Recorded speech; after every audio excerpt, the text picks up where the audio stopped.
Good morning. It's April 13th here in Seoul, and I'm Kim Dami. We begin with these stories making the headlines at this hour, starting with the latest inflation figures in the U.S. Consumer prices in March were up just 5% from a year ago. Slow but steady signs of inflation cooling down could give the Fed a reason to consider a rate freeze after a much-expected baby step next month. North Korea fires a ballistic missile into the East Sea this morning. It's the first such provocation in over 2 weeks.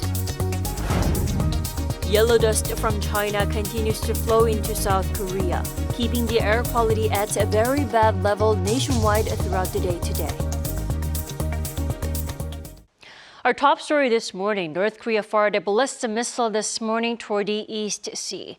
South Korea's Joint Chief of Staff said the missile was launched from near Pyongyang. South Korean and the U.S. intelligence are working to figure out the details of the launch. Thursday's ballistic launch is the 9th such provocation of the year and also the first such launch in 2 weeks. U.S. inflation rose just 0.1% in March, marking a 5% on-year increase. With a slowdown in consumer prices, will the U.S. Fed stop its key interest rate hikes? Our Lee Seung-jae takes a look.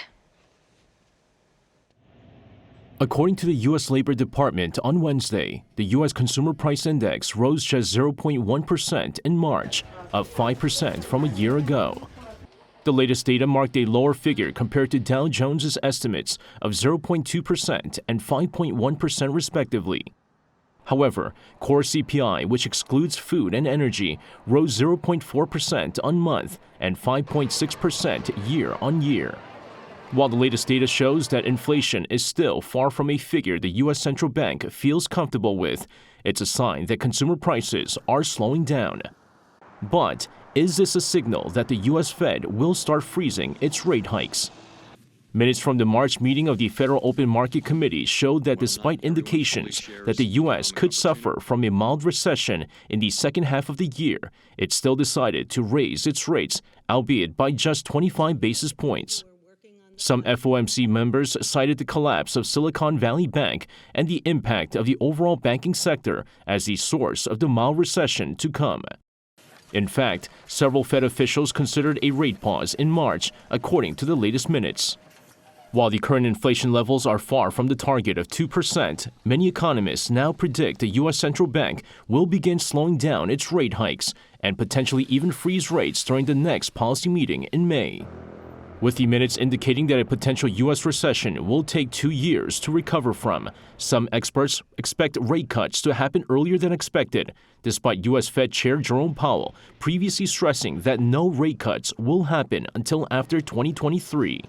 Lee Seung-jae, Arirang News. The latest on the purported U.S. intelligence leaks. The White House National Security Council spokesman said the U.S. is taking the issue very seriously, while collecting information is only about protecting national security. Our Shin Se-byuk has the details. As the Pentagon document leak probe heats up, the U.S. has stated that collecting information is necessary to protect national security and that it will continue to do that to go forward. This is according to White House National Security Council spokesperson John Kirby speaking to Fox News during President Biden's trip to Northern Ireland on Wednesday.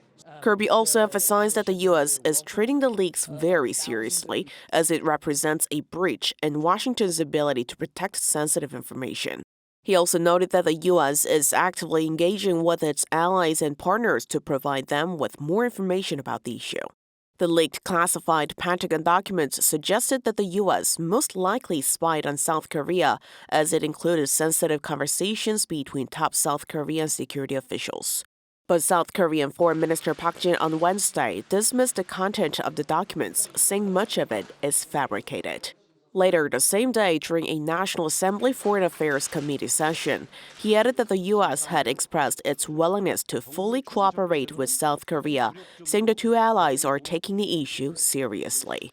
Park also said that the government would take appropriate measures if needed. And nothing is off the table for discussion. The two countries have strong trust. Depending on the outcome, appropriate measures will be taken. He also said the government is devising ways to reinforce security at the presidential office building. President Yoon relocated the office from the former presidential complex at Cheongwadae to a location in central Seoul at the beginning of his tenure. Some watchers have criticized the move, saying it has made the office more vulnerable to spying attempts. 신세벽, Arirang News. The U.S. is considering stiffer emissions limits that could lead electric vehicles to make up 2/3 of new car sales in the country over the next decade. The Environmental Protection Agency proposed new car pollution rules on Wednesday aimed at cutting greenhouse gas emissions from cars by 56% by 2032. The rules would essentially force car makers to produce significantly more EVs. The EPA estimates that it will cost about $1,200 more per vehicle to meet the proposed targets, as EVs are currently more expensive than gas-powered cars. But the agency believes that customers will save overall in terms of fuel, maintenance, and repair costs. South Korea is seeing another extremely dusty day due to the effect of severe yellow dust blowing in from China and Mongolia. According to the Environment Ministry on Thursday, the caution alert against yellow dust that was issued on Wednesday remains in effect into Thursday. The alert is the second level of the nation's four-tier crisis alert system, issued when there's a risk of a large-scale disaster and when a fine dust advisory is issued because of yellow dust. This is the second day straight that the entire country has been under a fine dust advisory.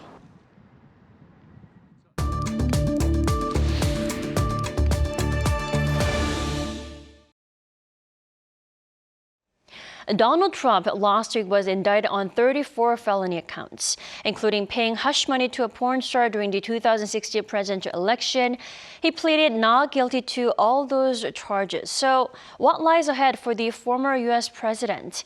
For more on the complicated legal drama, we turn to Professor Emeritus William C. Banks from Syracuse University College of Law. Welcome to the program.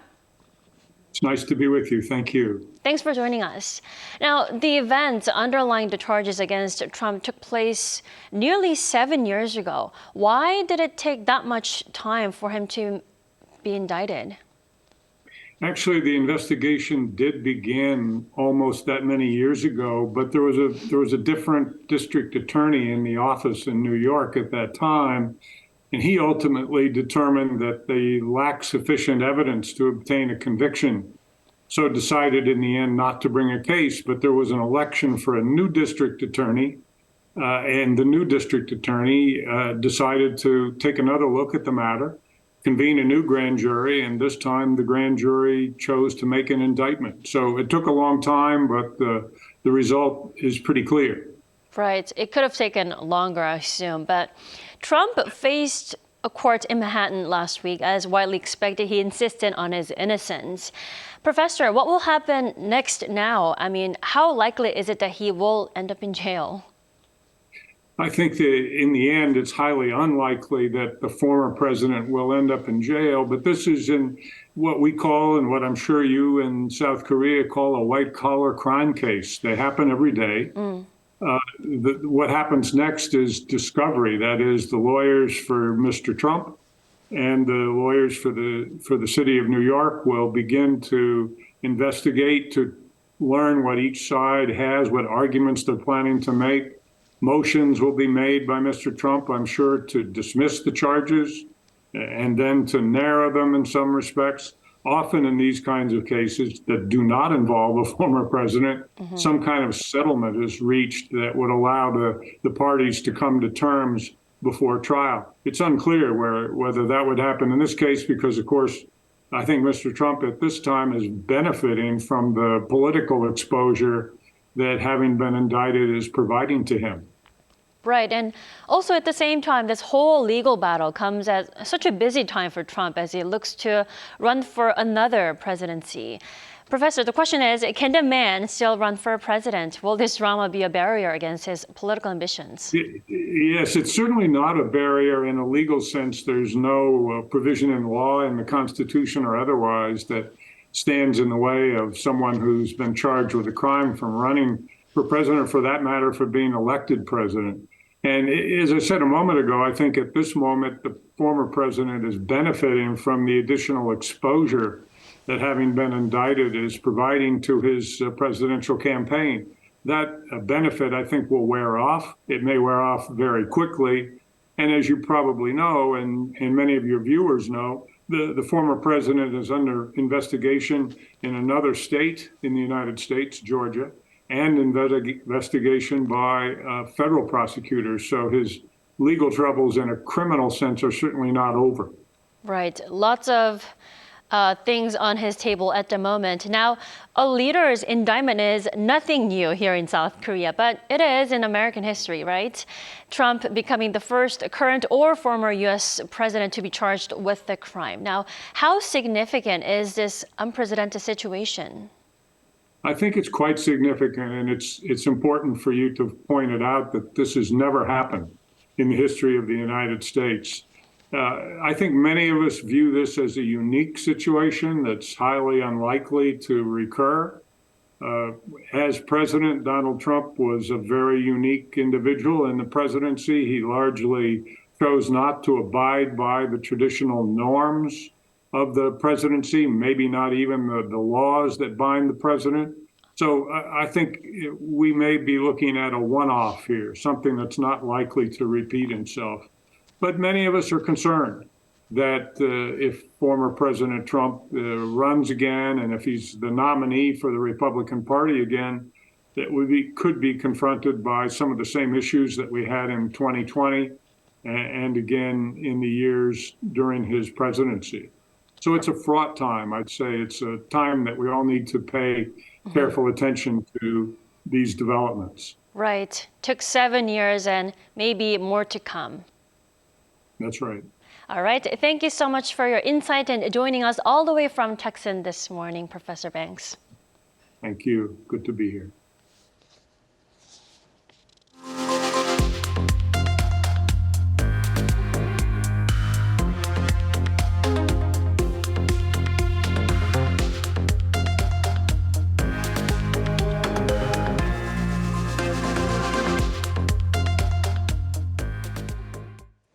Things are finally returning to normal in South Korea after the pandemic years.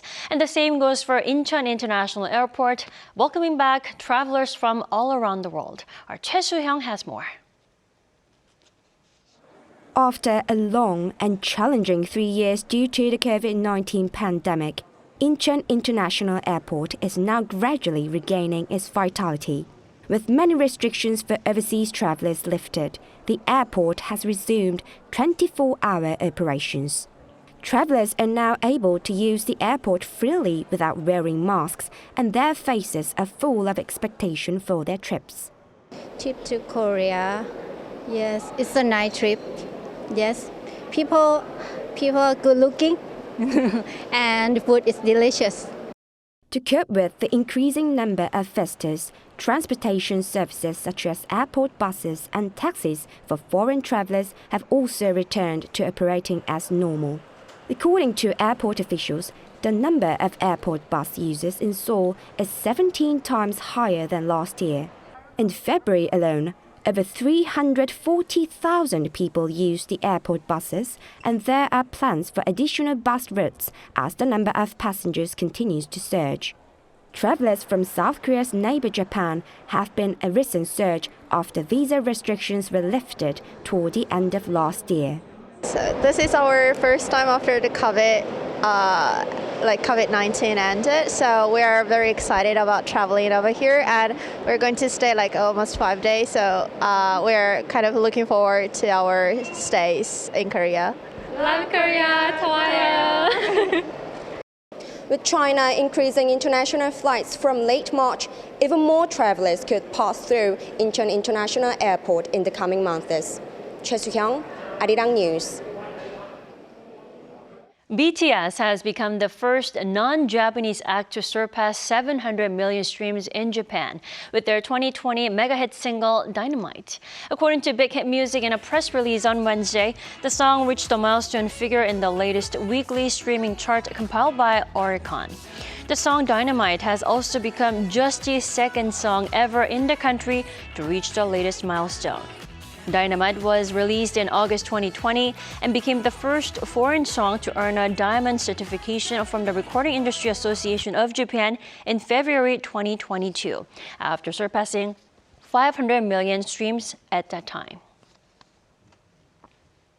South Korea's unmanned lunar orbiter Danuri has sent back photographs of the moon's far side featuring vivid images of craters. They're the nation's first images of that side of the moon. Our Jung Eun-ju has this story.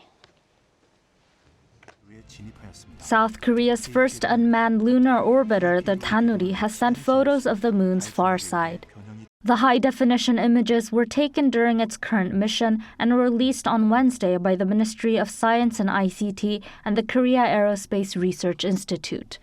Danuri, which is rotating around the moon 100 kilometers above the surface, took pictures of the Tsiolkovsky crater, a large crater on the back of the moon, on March 22nd. Pictures of the Valles Schrödinger and Szilard M craters were also taken on March 24th. They are the first photos of the moon's far side that South Korea has taken. The lunar orbiter also sent back separate photos of the Vicumen crater taken with its wide-angle polarimetric camera, or POLCAM for short. This device is designed to study the moon's surface composition and its volcanic deposits by measuring the degree of polarization. The Science Ministry said the magnetic field meter and gamma-ray spectrometer on Danuri are also obtaining observation data. Danuri entered the lunar orbit on December 27th last year after 145 days of traveling from Earth and started its operation on February 4th, about a month after test runs. The lunar orbiter is assigned to measure the terrain, magnetic strengths, gamma rays, and other traits of the lunar surface using 6 onboard instruments until the end of this year. The orbiter will also identify potential landing sites for future lunar missions. The Science Ministry said the public can check Danuri's real-time location, along with its photos and collected data, by visiting the orbiter's official website. Jung Eun-ju, Arirang News.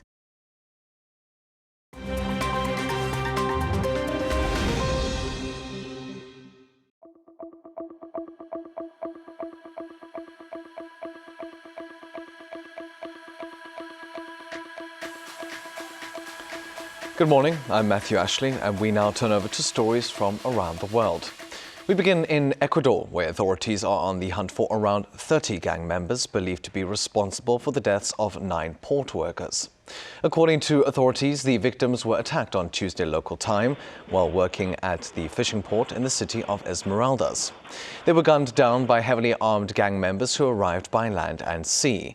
It's suspected the port workers were targeted for paying protection money to a rival gang. Gangs in the region commonly force local businesses to pay for protection and threaten to target them if they refuse to comply. Esmeraldas is near the border with Colombia, and gangs often cross the border to avoid security forces. The city has been in a state of emergency since March over rising crime and violence. Turning over to Russia now, which has passed a bill allowing authorities to send military conscription notices electronically. Russia's parliament passed the bill on Wednesday local time, and it is expected to be signed into law by President Vladimir Putin. Russia's military previously delivered call-ups in writing only, meaning people could attempt to dodge the draft by staying away from their homes. But call-ups will now also be put on an online portal and will be considered valid once live. Those who do not comply with the call-up will be barred from leaving Russia, have their driver's license suspended, and face other restrictions. The bill's passage comes amid the ongoing war in Ukraine as Russia prepares for a counter-offensive from Kyiv. Meanwhile, NASA has given the media a sneak peek into a new Mars simulation habitat. Called Mars Dune Alpha, the habitat will be home to 3 missions, each a year long, meant to test humans' physical and mental health while in prolonged isolation. Located in Houston, Texas, the 3D printed facility is comprised of 4 rooms, a medical station, a gym, 2 bathrooms, and a lounge.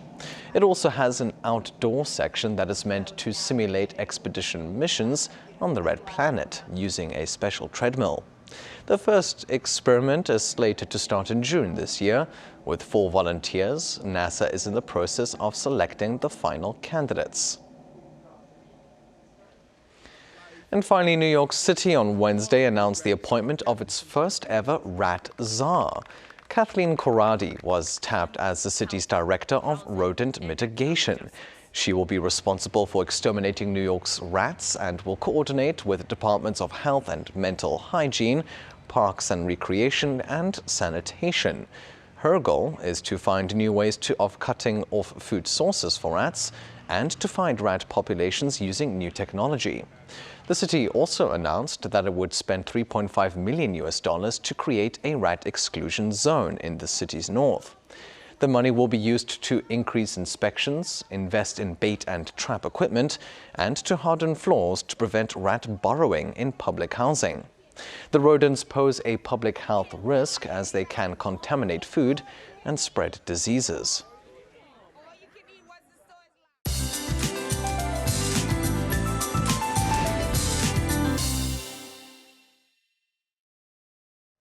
Good morning. Air pollution remains very bad as yellow dust that's covered much of the peninsula shows no sign of easing up. It's likely to stay this way until tomorrow afternoon with rain in the forecast in southern provinces. Stay inside today. Meanwhile, dry weather alerts have been upgraded and expanded to more regions. In east of Gangwon-do province is under a dry weather warning along with strong winds. So please be extra careful with anything that could cause a blaze.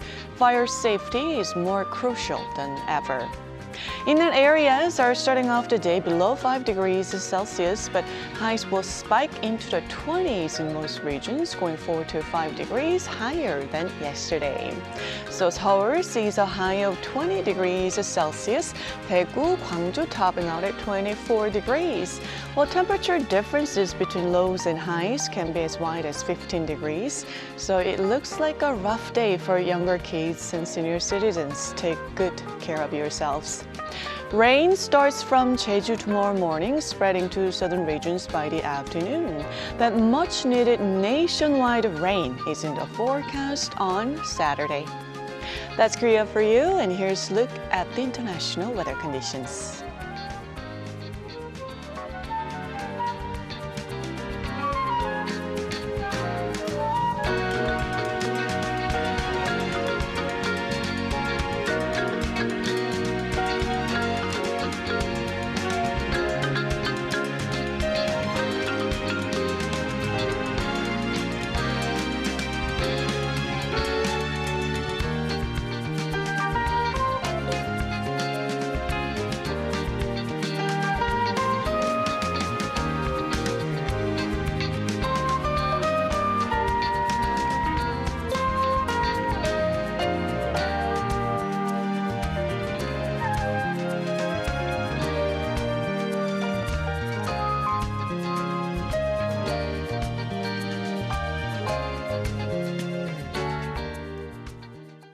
That wraps up today's New Day at Arirang. We'll be back tomorrow for Friday's edition at the same time. Thanks for watching.